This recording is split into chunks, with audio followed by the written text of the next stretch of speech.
আমরা ভীষণ গরিব ছিলাম। চাষবাস করে কোনো রকমে আব্বা আমাদের পেট চালাতেন।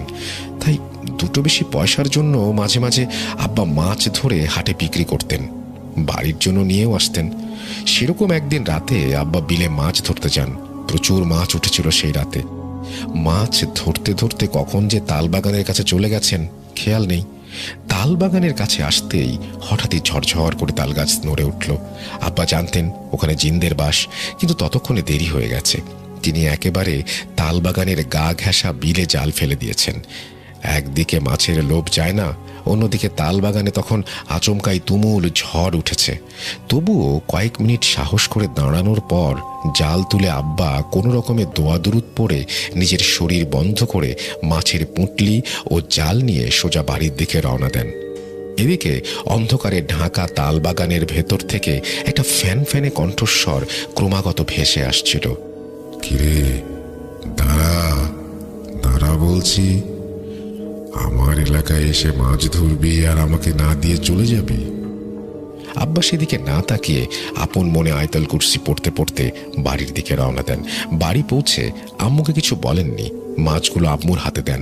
রাতের খাবারের জন্য মাছগুলো কাটাকাটি করে আম্মা সবে ভাজতে বসবেন, এমন সময়ই রান্নাঘরে বেড়ার ওপারে অন্ধকার থেকে আবার সেই কণ্ঠস্বর, মাছ চাই সে।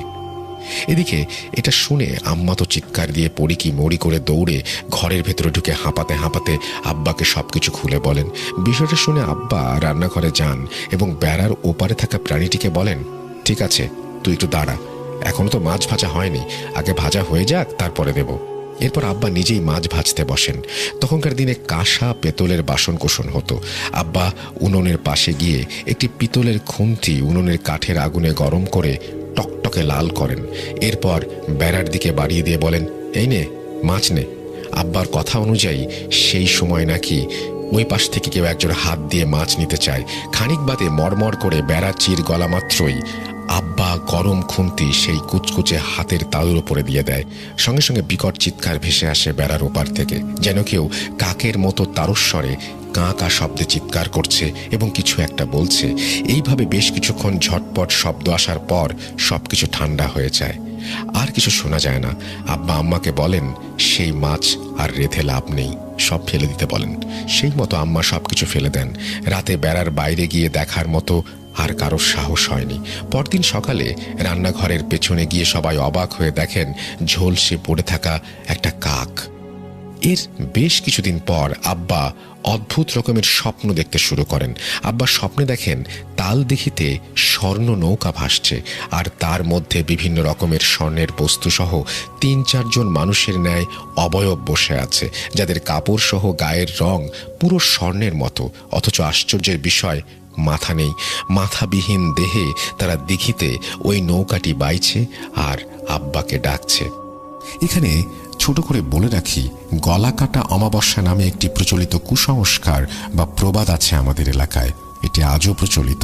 সেই অমাবস্যায় নাকি গভীর রাতে তালদিঘিতে স্বর্ণ নৌকা ভেসে ওঠে এবং যে মানুষগুলো স্বর্ণ নৌকা চালায় তাদের মাথাবিহীন দেহগুলোও নাকি স্বর্ণের। সেই দিন অত্র এলাকায় কেউ সন্ধ্যার পরে ঘরের বাইরে বের হয় না এবং রাতে খাওয়া দাওয়া করে না। যাই হোক, ঘটনায় ফিরি।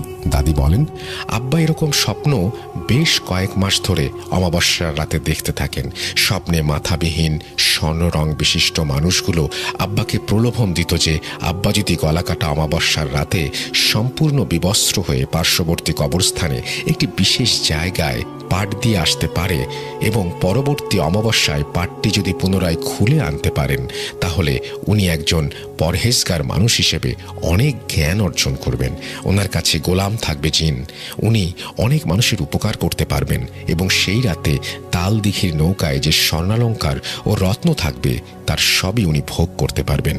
আগেই বলেছি, তখন আমরা ভীষণ গরিব ছিলাম। আম্মার কাছে শুনেছি আব্বা আম্মাকেও জানিয়েছিল বিষয়টা। আব্বা ধীরে ধীরে লোভে পড়ে যান। আম্মা অনেক করে মানা করেছিলেন, তবু আব্বা শোনেননি। নির্দিষ্ট সময় মতো একদিন গলাকাটা অমাবস্যায় উনি সম্পূর্ণ বিবস্ত্র হয়ে পার্শ্ববর্তী একটা জায়গায় গিয়ে নির্দিষ্ট স্থানে পাট বেঁধে আসেন এবং ঠিক তার পরের অমাবস্যায় আবারও গভীর রাতে বিবস্ত্র হয়ে সেই পাটটি খুলতে যান। কিন্তু সেখানে পৌঁছে তিনি ভীষণ ভয় পেয়ে যান। তার ভাষ্যমতে উনি গিয়ে দেখেন পাটের উপরে ভয়ঙ্কর সব সাপ জড়িয়ে আছে। এদিকে অবশ্য তাল দিঘির মাঝখানে আশ্চর্য উজ্জ্বল ধরনের একটি নৌকা এবং 4-5 জন মাথাবিহীন স্বর্ণ রং বিশিষ্ট মানুষ বসে আছে।